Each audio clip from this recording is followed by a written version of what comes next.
salut internaute, ça me fait super plaisir d'être avec toi aujourd'hui. Et le sujet, c'est ça. Ces dernières années, j'ai pu voir des vidéos de gens qui étaient relativement négatifs par rapport à leur expérience d'immigration au Canada. Quand je dis négatif, c'est vraiment négatif. Moi, bon, pour ma part, là, c'est une expérience qui s'est relativement très bien passée. Je pense que je suis très bien intégré au pays. J'adore le Canada et ça se passe très bien. Du coup, par rapport à ça, j'aimerais peut-être clarifier ce genre de discours-là. Je pense, je suis même quasi certain que c'est des gens qui étaient partis sur des idées reçues ou préconçues de ce qui les attendait. Aussi, s'il y a certaines personnes qui en ce moment voudraient immigrer au Canada ou sont dans le processus pour pouvoir venir ici au pays, ça pourrait peut-être leur amener d'autres idées ou peut-être, comme je le répète, comme je l'ai dit avant, clarifier certains points. Et du coup, ils vont peut-être pouvoir avoir une immigration, on va dire, ou une intégration au pays peut-être un peu plus facile. Donc, c'est pour toi qui veux venir au Canada. Il faut que tu sois conscient que tu immigres dans un autre continent.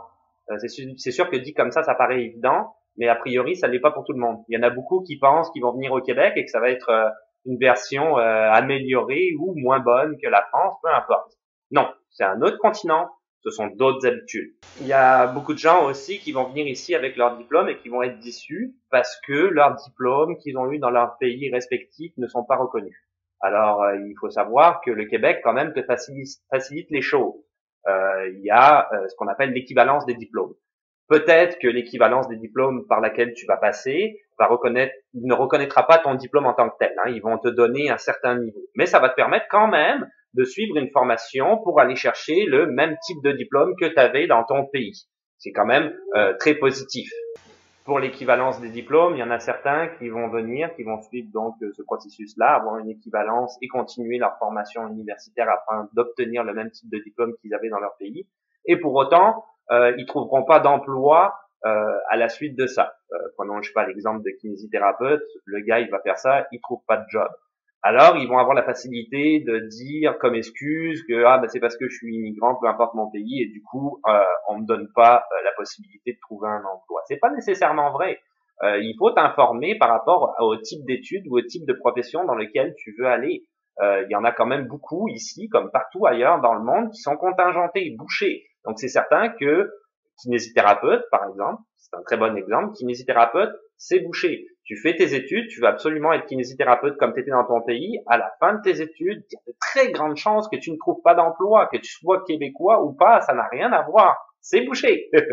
Pour ce qui en est du travail, c'est certain qu'étant donné que tu attends ton équivalence de diplôme, tu peux pas travailler dans ton domaine, mais tu as absolument besoin d'argent, tu peux aller faire un petit boulot. Un petit boulot ici, c'est absolument pas mal vu. C'est même quelque chose de très bien, car par la suite, quand tu vas obtenir ton vrai diplôme, si tu vas avec ton CV et que tu as travaillé par exemple dans un dépanneur, c'est une épicerie ici ouverte 24 heures, au salaire minimum, ça va être bien vu parce qu'ils vont dire ce gars-là, il est, comme ils disent ici, travaillant. C'est quelqu'un qui n'hésite pas, qui est pas de fainéant. C'est une très très bonne chose. Oh, un bonhomme. Pour ma part, par exemple, je suis passé par là. J'ai travaillé dans des petits boulots, le salaire minimum. J'ai pu me louer un appartement qui était un très bel appartement, donc j'étais très très content. J'ai même pu m'acheter une voiture d'occasion. Alors c'est ça. Faut pas hésiter à prendre un petit boulot si jamais tu as besoin d'argent. Ça aussi, ça pourrait paraître comme un détail, mais c'en est pas un du tout. Le climat. Le climat ici, il est difficile, aussi bien en hiver qu'en été d'ailleurs. En hiver, il fait froid. Alors, c'est pas parce que tu as été à un moment donné dans ta vie 2 semaines au ski à Noël ou au mois de février que tu connais le froid. Ça a strictement rien à voir. Très honnêtement, ça a vraiment, vraiment rien à voir. Il y a un temps d'adaptation que nous, Européens, on doit avoir. C'est physiologique.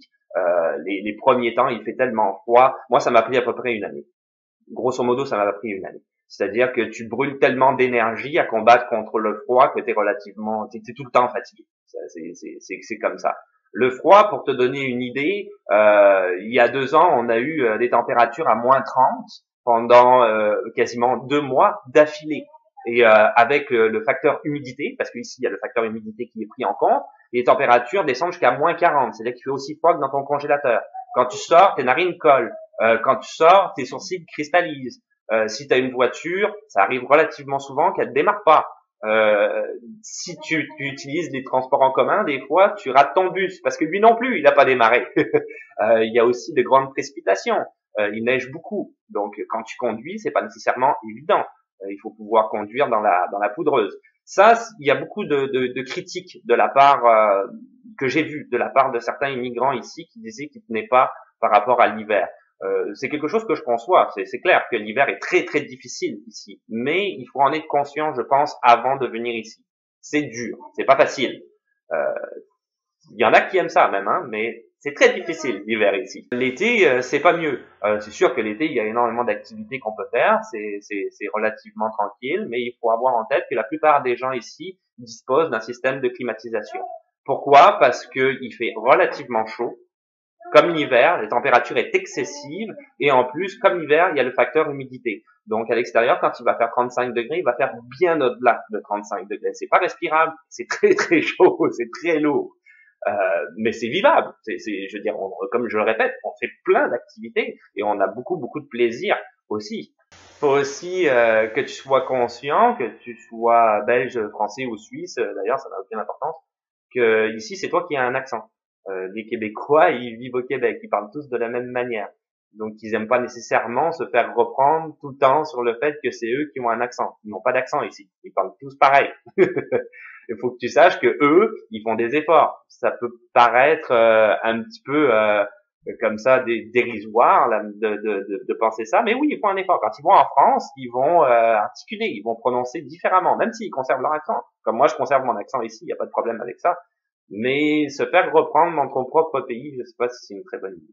Il y a une minorité également qui viennent ici un petit peu avec un esprit supérieur, que ce soit des gens qui viennent pour immigrer ou même des touristes. Hein, c'est relativement courant chez les touristes. Ils viennent ici en se disant ah ben parce que je suis français, je suis meilleur que les Québécois, fait que je vais leur apprendre à gérer leur pays. Ouais, ça là, je suis vraiment contre ça à 100%. Le Québec, pour donner une idée, c'est quoi 7-8 millions d'habitants entourés de centaines de millions de 7-8 millions d'habitants francophones, entourés de centaines de millions d'anglophones. Ils sont bâtis, ça fait 400 ans que ça dure. Ça fait 400 ans il y a 400 ans, ils ont bâti leur nation, ils sont restés là et ont même réussi à faire en sorte que le Canada soit un pays bilingue en étant juste 7-8 millions sur le total de 35 millions d'habitants au Canada. C'est sûr qu'ils t'attendent pas. Quand tu seras plus là, le pays va continuer à fonctionner de la même manière et il fonctionne très très bien sans toi. Donc c'est complète. Moi je trouve que c'est des idées préconçues qui n'ont vraiment pas lieu d'être. Absolument pas. Et voilà, c'est tout pour aujourd'hui. Alors comme d'habitude, si tu as envie de t'abonner, il n'y a pas de souci. Voilà, le pouce est là. Si tu veux laisser un petit pouce bleu, ça fait toujours plaisir. Des questions, des suggestions dans les commentaires. Et puis on se dit à la revoyure. Voilà, c'est ça. Ciao, bye.